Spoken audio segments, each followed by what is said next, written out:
मेरे बहुत ही प्रिय साथियों, हृदय की गहराई से अभिनंदन, बहुत बहुत हार्दिक स्वागत। साथियों, चर्चा इन दिनों चल रही है हर एक लग्न में कब कब द्वितीय विवाह का संयोग निर्मित होता है। आज हम चर्चा करेंगे कन्या लग्न के बारे में। 12 लग्नों में से शायद सबसे शर्मीला व्यक्ति जिस लग्न का होता है वो कन्या लग्न का ही व्यक्ति होता है।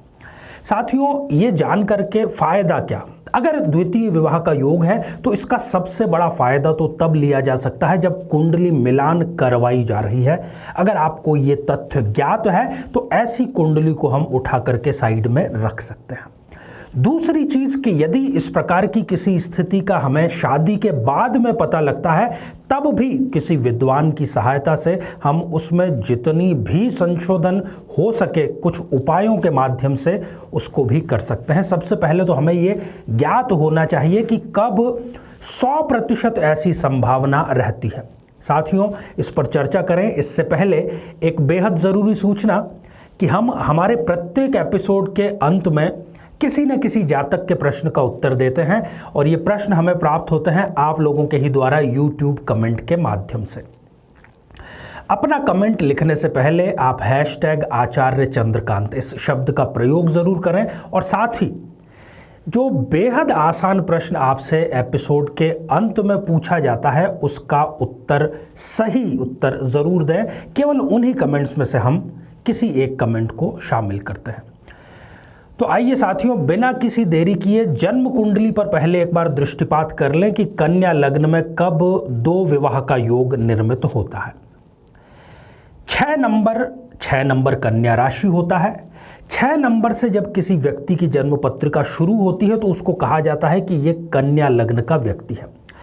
अब यदि इस स्थिति में लग्न में ही बुध और मंगल की युति है, साथियों यहां पर बुध लग्नेश है और मंगल अष्टमेश, दोनों लग्न में आकर के विराजमान हो गए हैं।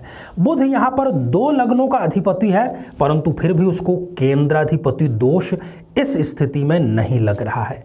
योग कारक भी है, उच्च का भी है, इस कारण यह निर्मित कर रहा है पद्म सिंहासन योग। उच्च शिक्षा ऐसा व्यक्ति जरूर हासिल करता है। मंगल की जहां तक बात करें तो प्रबल रूप से यह मंगलिक बना रहा है। तृतीयेश है यहां पर मंगल, जीवन साथी को भटकाने का कार्य करता है।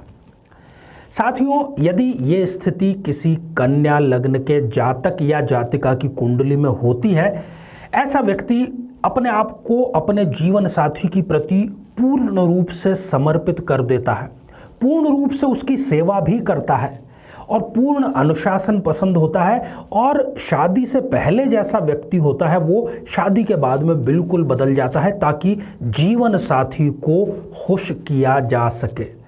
परंतु दुख की बात तब उत्पन्न होती है जब जीवन साथी को इससे कोई भी फर्क नहीं पड़ता है और जीवन साथी जो है वो गलत संगत में चला जाता है और अंततः कुल मिलाकर के दाम्पत्य जीवन का एक बहुत ही खतरनाक सा अंत होता है।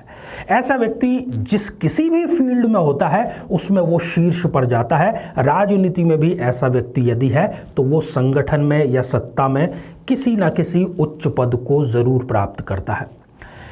बहुत ही विश्वास पात्र होता है ऐसा व्यक्ति। कोई अनजान व्यक्ति भी इन पर आसानी से विश्वास कर लेता है।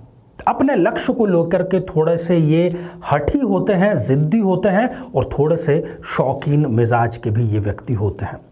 लंबी उम्र यहाँ पर मंगल इनको प्रदान कर रहा है और जो इनका भाग्य उदय है वो 28 वर्ष की आयु के बाद में ही होता है। उससे पहले थोड़ा सा इनको संघर्ष का सामना करना पड़ता है। तो साथियों, ये था आज कन्या लग्न के बारे में कब 2 विवाह का योग बनता है। इसका आप जरूर ज्ञान के रूप में, व्यावहारिक ज्ञान के रूप में अपने जीवन में लाभ उठा सकते हैं। आइए साथियों, अब हम बढ़ते हैं आज के हमारे कमेंट के चरण की ओर। आज हमने कमेंट शामिल किया है विवेक जोशी जी का, जो कि उन्होंने लिखा है अहमदनगर महाराष्ट्र से। विवेक जी, आपने जानना चाहा है कि क्या आपकी कुंडली में प्रेम विवाह का योग है।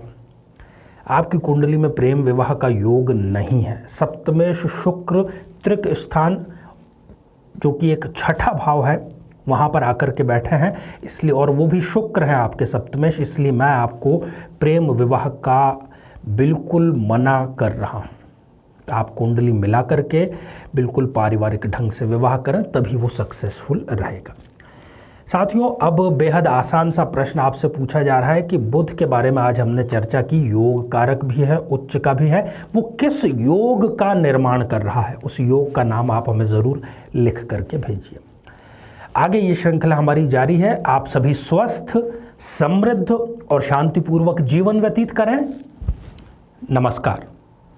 जीवन में किसी समस्या का सामना कर रहे हैं, जैसे कि शादी में देरी होना, पति पत्नी में मनमुटाव या तलाक तक की नौबत आ जाना, संतान का प्राप्त न हो पाना, नौकरी या धन प्राप्ति में बाधा आना, जीवन के प्रत्येक क्षेत्र में किसी न किसी प्रकार की बाधा आना, तो आज ही अपनी जन्म पत्रिका का संपूर्ण विश्लेषण करवाएं और पाएं समस्या से सदैव के लिए मुक्ति।